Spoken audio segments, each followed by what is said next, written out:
네, 안녕하세요. 미드나잇 아키텍처 제 두 번째 방송. 이번에 이용민 건축가랑 프렌치 토스트를 만들기로 약속한 대로 오늘은 프렌치 토스트를 한번 만들어 보도록 하겠습니다. 여기 저희 미드나잇 포토그래피에서 마련된 어떤 키친 스튜디오인데요. 여기 제 작품이 좀 걸려 있어서 간단하게 제 작품도 좀 설명해 드리겠습니다. 저도 이렇게 밤에 이렇게 시리즈로 이제 작품을 하는 작가인데요. 천팍이라는 이름으로 활동을 하고 있습니다. 평수직 구도에 맞게끔 야간에 이렇게 장노출 사진을 찍는 작가인데요. 어쨌든 이 정도로 저도 이제 건축에 관련돼서 굉장히 애정이 많고 그걸 사진으로 어떻게 보면 미적으로 좀 보여주는 부분이 얼마나 중요한지, 나의 사진에는 이것들에 대해서 얼마나 고민하고 있는지 여러분들도 좀 봐주셨으면 해서 이렇게 한번 제 작품을 간단하게라도 소개를 하고 오늘 이용민 건축가를 만나보도록 하겠습니다. 안녕하세요, 건축가님. 네, 안녕하세요. 오늘 프렌치 토스트 만들기로 했는데 생각보다 자신이 없다고 하셔서 제가 이제 프렌치 토스트를 만들고 이제 이용민 건축가님이 옆에서 제가 질문하는 거에 대한 간단한 대답을 좀 해주시는 걸로 이번 프로그램을 한번 만들어 보도록 하겠습니다. 1화에서 얘기했던 첫 번째 방송에서 얘기했던 아파트에 관련된 얘기인데요. 사실 이렇게 이론적으로 아파트라는 것들을 얘기하다 보면 좀 많이 딱딱하다 보니까 제가 뭐 이번 방송에는 우리 한번 요리를 하면서 이제 아파트에 대한 역사 뭐 이런 걸 좀 한번 얘기해 보자. 아파트가 대한민국 사람은 당연히 대한민국에만 존재하니까 대한민국이 아닌가 뭐 이런 생각을 했을 텐데 실제 그렇지 않죠? 네, 맞습니다. 아파트는 원래 기본적으로 유럽에서 발생했다고 보시면 되고요. 보고 계신 그런 아파트의 특성이랑 유사하게 1800년대로 돌아가셔서 보셔야 되거든요. 1800년대 유럽, 1700년대 유럽으로 돌아가시면 영국 런던에서 18세기에 산업혁명이 발생을 했습니다. 다 알고 계시는 거죠. 그래서 제일 중요한 그 산업의 패러다임이 바뀌는 시기였거든요. 농경 사회에서 이제 공업 사회로 전환되는 패러다임 시프트가 일어나는 시기였죠. 그래서 영국 런던이라든지 프랑스 파리 같은 그런 대도시에서는 일자리를 찾아서 사람들이 다 시골에서 대도시로 이주를 하게 됩니다. 그렇군요. 네. 그래서 대도시에 이렇게 빠르게 그 인구가 폭증하게 되죠. 그래서 이제 폭증하는 인구를 도시적으로 건축적으로 수용을 하고자 아파트라는 건축이 건축가들에 의해서 또는 도시 계획가들에 의해서 처음 출현하게 되었죠.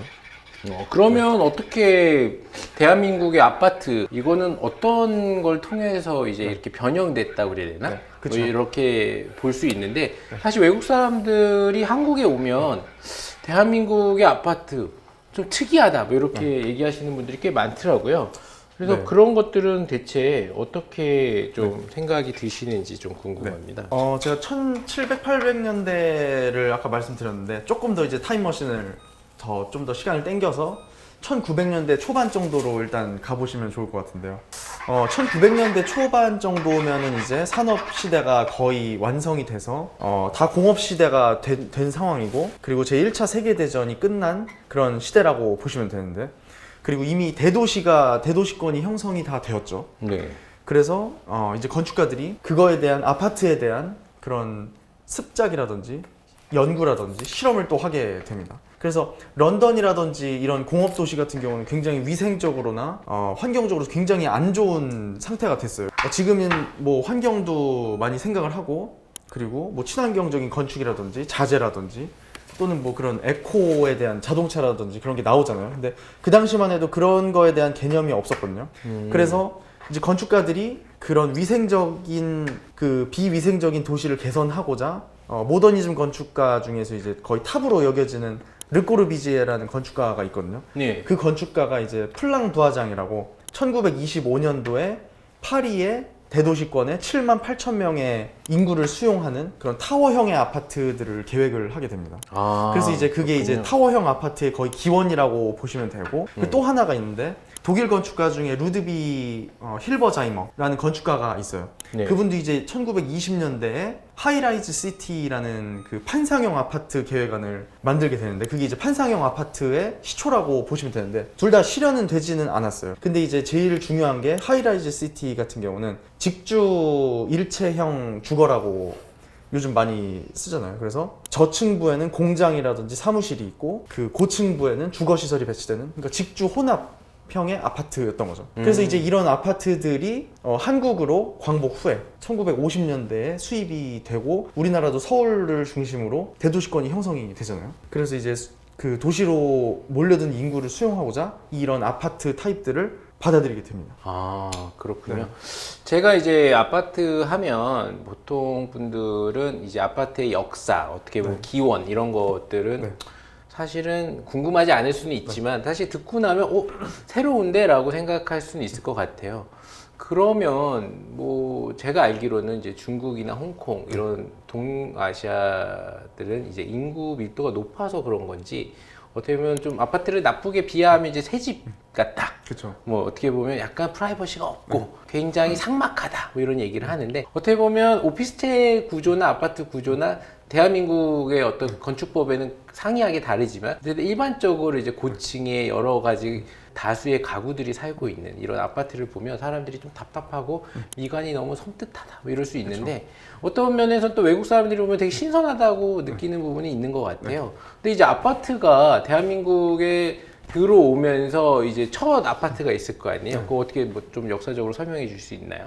대한민국에서 보통 이제 광복 후부터 아파트가 본격적으로 지어지기 시작을 했거든요. 그래서 최초의 우리나라 아파트로 여겨지는 게 종암 아파트라고 있거든요. 종암동에 있는 서울시 종암동에 있는 아파트인데 지금 이제 재개발되고 없어졌어요. 근데 그게 1958년도에 지어진 아파트거든요. 광복 후에 최초의 아파트로 생각이 되는 거고 그리고 1962년도에 완공된 마포 아파트라고 있습니다. 이 아파트도 이제 나중에 재개발이 돼서 없어지긴 했는데 마포 아파트 같은 경우는 최초의 단지형 아파트 여러 개 동이 땅에 있는 지금의 현대식 아파트랑 비슷한 개념이죠. 우리나라 아파트의 시초라고 보시면 되고 그 아파트들이 이제 계속해서 발전이 돼서 1970년대 강남 개발 압구정 현대 아파트로 대표되는 그런 현대적인 아파트로 발전이 됐다고 보시면 될 것 같습니다. 대한민국 아파트 이런 것들이 외국에서 봤을 때는 어떤 시선으로 보나요? 긍정적인 시선으로 보나요? 아니면 오히려 부정적인 시선으로 보나요? 스카이라인적인 관점에서는 중국이나 한국에 있는 아파트들은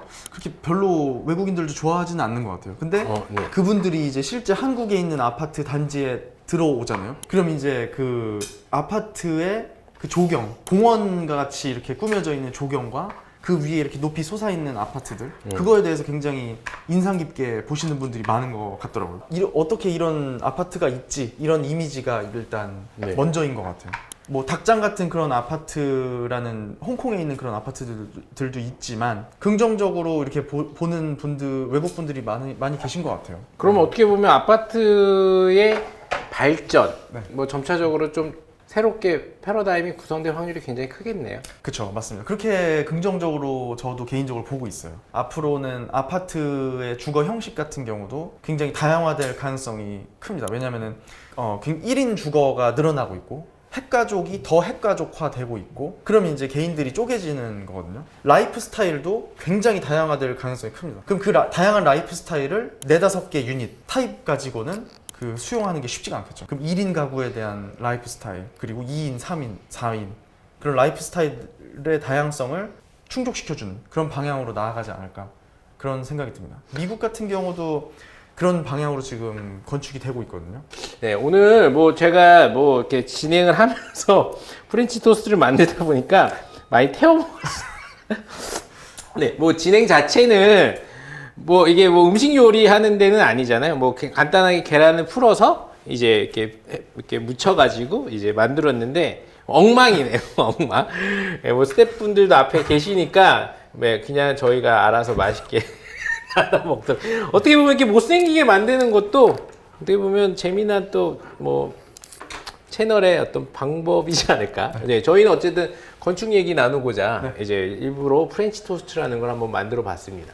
이제 프랑스로부터 시작된 건 아니지만 기본적으로 아파트의 역사는 어떻게 보면 아시아 쪽에서 아니면 대한민국에서 발전된 게 아니라 기본적으로는 유럽에서 시작이 된 거고 지금의 아파트라고 하는 건 어떻게 보면 대한민국이나 중국이나 홍콩 뭐 이런 구조적으로는 우리가 더 잘 알고 있는 아파트형이 아닌가 싶습니다. 네. 그러면 뭐 마지막으로 한 말씀 뭐 해주실 거 있나요? 아파트에 대해서 이야기를 나눠봤는데 프렌치 토스트 하니까 아파트랑 연관은 없지만 그래도 여러분들도 프렌치 토스트 같은 이런 맛있는 그리고 멋있는 공간을 만드시길 바랍니다. 음식이라는 거는 뭐 아파트 안에서도 먹을 수 있고 단독주택에서 먹을 수 있고 망쳐놓긴 했지만 어쨌든 미드나잇 아키텍처 오늘 두 번째 방송인데요. 굉장히 재밌게 촬영을 잘한 것 같아요. 예, 여러분들 좋아요, 구독 꼭 부탁드리고 오늘은 여기까지 하도록 하겠습니다. 감사합니다. 감사합니다.